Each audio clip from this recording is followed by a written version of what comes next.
포악한 자여, 네가 어찌하여 악한 계획을 스스로 자랑하는가? 하나님의 인자하심은 항상 있도다.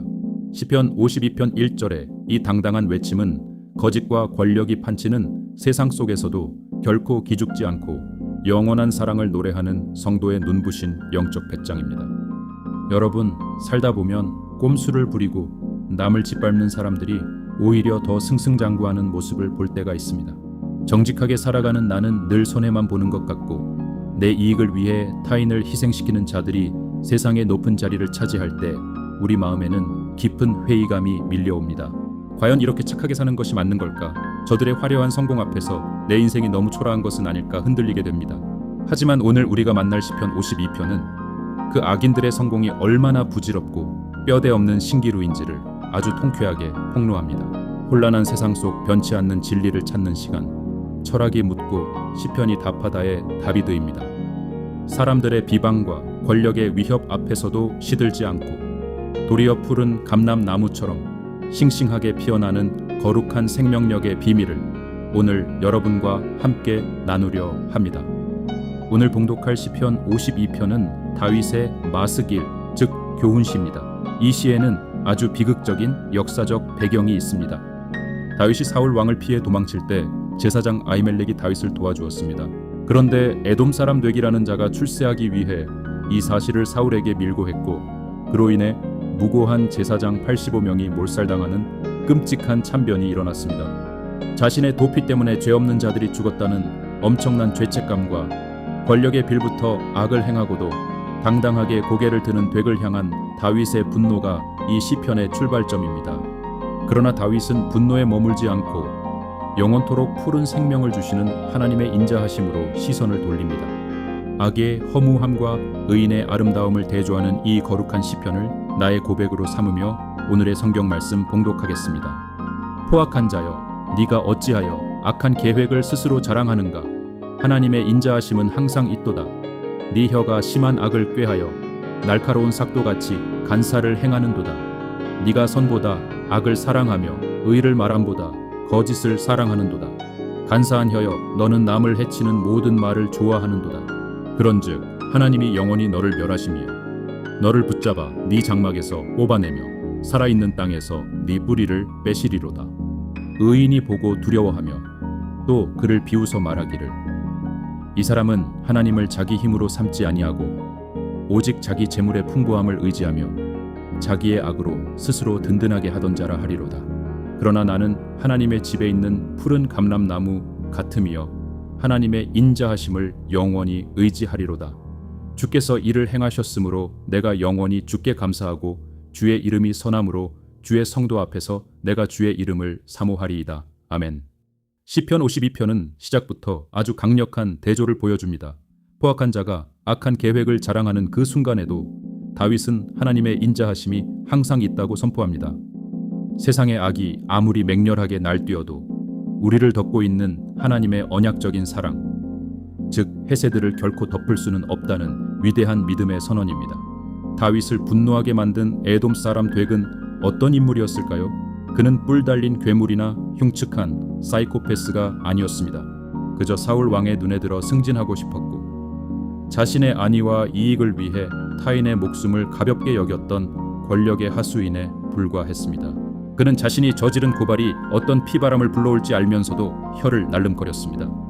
독일 출신의 정치 철학자 한나 아렌트는 예루살렘의 아이히만이라는 책에서 악의 평범성이라는 유명한 개념을 이야기했습니다. 수백만 명의 유대인을 학살한 전범 아이히만은 악마가 아니라 그저 상부의 명령에 순응하며 자신의 출세만을 생각했던 평범하고 성실한 가장이었다는 것입니다.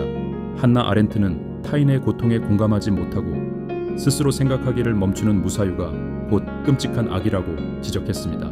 시편 52편에 등장하는 덱이 바로 이 악의 평범성을 보여줍니다. 그는 날카로운 면도칼 같은 혀로 남을 찔러 죽이고도 그것을 자신의 능력과 정보력이라고 자랑했습니다. 돈과 권력을 향한 맹목적인 탐욕이 하나님을 두려워하는 마음을 마비시킬 때 평범한 인간은 언제든 남을 해치는 짐승으로 전락하고 맙니다. 그렇다면 이런 악인들의 결말은 어떻게 됩니까? 5절을 보면 아주 단호하고 무서운 심판이 선포됩니다. 하나님이 영원히 너를 멸하시며 너를 붙잡아 네 장막에서 뽑아내며 살아있는 땅에서 네 뿌리를 빼시리로다. 지금 덱은 으리으리한 장막에 살며 권력의 뿌리를 깊게 내린 것처럼 보입니다. 그러나 다윗은 영적인 눈으로 그의 미래를 보았습니다. 잡초를 쑥 뽑아버리듯이 하나님께서 그 악인의 뿌리를 생명의 땅에서 완전히 뽑아내어 흔적조차 남기지 않으실 것임을 알았습니다. 불법과 속임수로 쌓아 올린 성공은 겉보기에는 화려해도 결국은 한순간에 뽑혀나갈 썩은 뿌리에 불과합니다. 7절에서 다윗은 악인들이 무너진 진짜 이유를 아주 날카롭게 꼬집습니다. 이 사람은 하나님을 자기 힘으로 삼지 아니하고 오직 자기 재물의 풍부함을 의지하며 그들을 망하게 한 것은 단순히 그들의 나쁜 행동 때문만이 아닙니다. 생명의 근원이신 하나님을 버리고 썩어질 재물을 자신의 피난처로 삼은 그 교만함이 그들을 파멸로 이끌었습니다. 우리가 돈을 벌고 성공하는 것 자체가 나쁜 것은 아닙니다. 문제는 그 재물이 내 인생을 지켜줄 수 있다고 믿는 우상 숭배입니다. 통장의 잔고가 줄어들면 죽을 것처럼 불안해하고 잔고가 넉넉하면 하나님 없이도 살 수 있다고 거들먹거리는 그 얄팍한 마음이 바로 되게 마음입니다. 그런 마음으로 쌓은 성은 작은 환난의 바람에도 모래성처럼 무너지고 맙니다. 이제 8절에서 이 시편의 가장 황홀하고 눈부신 클라이맥스가 터져 나옵니다. 그러나 나는 하나님의 집에 있는 푸른 감람나무 같으며 하나님의 인자하심을 영원히 의지하리로다. 여러분, 이 고백이 왜 이토록 위대한지 아십니까? 지금 다윗은 왕궁에 있지 않습니다. 그는 사울을 피해 거친 광야의 동굴을 전전하는 도망자 신세입니다.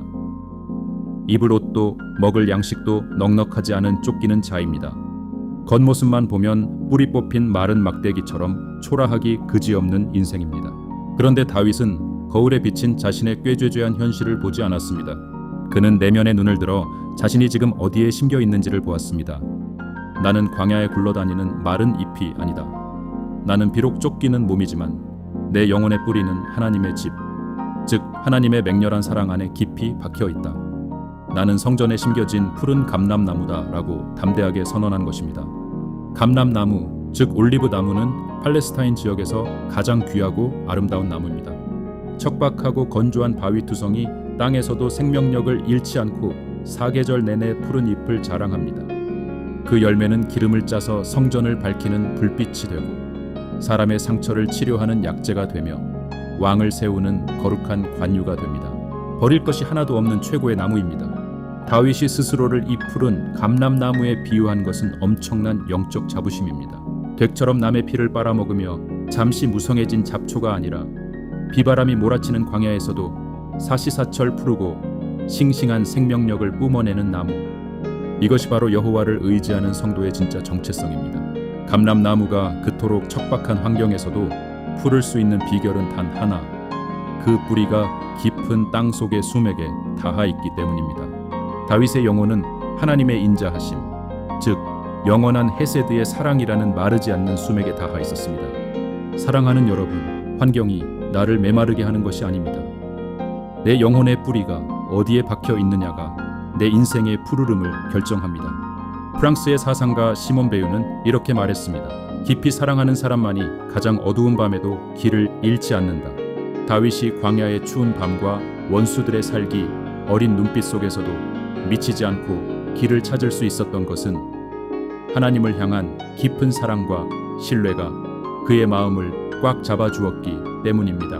마지막 9절에서 다윗은 기쁨으로 찬양하며 시를 마무리합니다. 주께서 이를 행하셨으므로 내가 영원히 주께 감사하고.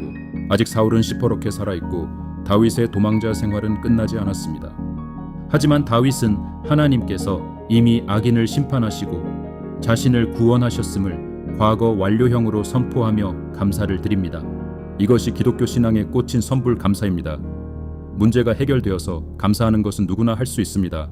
하지만 문제는 여전히 태산처럼 버티고 있는데 하나님이 하실 일을 믿고 미리 감사의 축배를 드는 것은 오직 푸른 감람나무 같은 성도만이 할 수 있는 위대한 특권입니다. 주의 이름이 선함으로 주의 성도 앞에서 내가 주의 이름을 사모하리이다. 다윗은 원수들에게 복수하는 일에 에너지를 낭비하지 않았습니다. 그는 남은 평생 오직 선하신 하나님의 이름을 묵상하고 믿음의 사람들과 함께 그 이름을 사모하는 일에 자신의 삶을 바치겠다고 다짐합니다. 가장 아름답고 평안한 복수의 완성입니다. 사랑하는 성도 여러분, 오늘 여러분의 삶에 억울하고 원통한 일들이 있습니까? 정직하게 살려고 애쓰는 나보다 요령을 피우고 얄밉게 구는 사람들이 더 인정받는 것 같아 씁쓸하십니까? 오늘 다윗의 렌즈를 끼고 세상을 다시 보십시오. 그들의 화려한 장막은 곧 뽑혀나갈 잡초입니다. 여러분의 뿌리가 돈이나 사람에게 있지 않고 하나님의 집에 깊이 박혀 있다면 여러분은 세상이 감당할 수 없는 가장 존귀하고 생명력 넘치는 푸른 감람나무입니다. 세상의 칭찬에 교만하지 말고 비난에 주눅 들지도 마십시오. 여러분의 영혼을 살찌우는 것은 사람들의 말이 아니라 하나님의 맹렬한 사랑인 헤세드뿐입니다. 오늘 하루 내 안에 흐르는 하나님의 사랑의 수맥을 깊이 들이마시며 청년처럼 푸르게 피어나시기를 축복합니다. 이제 우리를 시들지 않는 감람나무로 심어주신 생명의 하나님께 기도를 드리겠습니다. 잠시 눈을 감고 내 영혼의 뿌리를 든든히 붙잡아 주시는 주님의 손길을 느끼며 함께 기도합시다. 우리의 영원한 피난처가 되시며 생명의 수맥이 되시는 하나님 아버지, 오늘 시편 52편의 말씀을 통해 악인들의 헛된 번영 앞에서도 기죽지 않고 하나님의 인자하심을 의지하는 다윗의 거룩한 배짱을 배우게 하시니 감사합니다. 그동안 세상 사람들의 성공을 부러워하며 나의 정직한 걸음을 후회했던 어린아이 같은 마음을 용서하여 주시옵소서. 주님, 한나 아렌트가 지적한 악의 평범성처럼 우리 안에도 내 이익을 위해 타인의 아픔을 외면하려는 이기적인 마음이 숨어 있음을 고백합니다. 내 입술이 남을 찌르는 날카로운 면도칼이 되지 않게 하시고 사람을 살리고 위로하는 따뜻한 생명나무가 되게 하옵소서. 썩어질 재물을 나의 피난처로 삼는 우상 숭배를 버리고 오직 여호와 하나님만을 나의 반석으로 삼게 하옵소서. 비록 우리의 현실이 광야의 도망자처럼 초라하고 앞길이 막막할지라도 나는 하나님의 집에 있는 푸른 감람나무라. 고 선포하는 위대한 자존감을 회복시켜 주시옵소서. 비바람이 칠지라도 내 영혼의 뿌리가 주님의 헤세드 사랑에 깊이 박혀 있사오니 사계절 내내 마르지 않는 기쁨과 생명력을 뿜어내게 하옵소서. 아직 내 눈앞에 문제가 태산 같을지라도 합력하여 선을 이루실 주님을 믿으며 미리 감사하는 선불 감사의 신앙을 허락하여 주시옵소서. 오늘 하루도 악인과 다투지 않고 오직 주의 선하신 이름을 사모하며 나에게 주신 은혜의 향기를 세상에 흘려보내는 거룩한 치유의 도구로 살아가게 하옵소서. 우리를 영원토록 푸르게 하시는 예수 그리스도의 이름으로 기도드립니다. 아멘. 오늘 묵상을 통해 여러분의 마음의 억울함이 사라지고 푸른 감람나무 같은 싱그러운 생명력이 가득 차오르셨기를 바랍니다. 여러분은 하나님의 집에 심긴 가장 귀한 보물입니다. 저는 영상을 보시는 구독자 여러분을 위해 매일 새벽 기도하고 있습니다. 사람들의 말 때문에 상처 입었거나 감람나무처럼 다시 일어서고 싶은 간절한 기도가 필요하시다면 댓글이나 영상 설명란에 구글 폼으로 보내주십시오. 그 든든한 뿌리를 함께 응원하겠습니다. 삶의 무게가 느껴지는 화요일과 목요일, 그리고 영혼의 안식이 필요한 주일. 저는 일주일에 3번 이 자리에서 말씀의 등불을 켜고 여러분을 기다리겠습니다.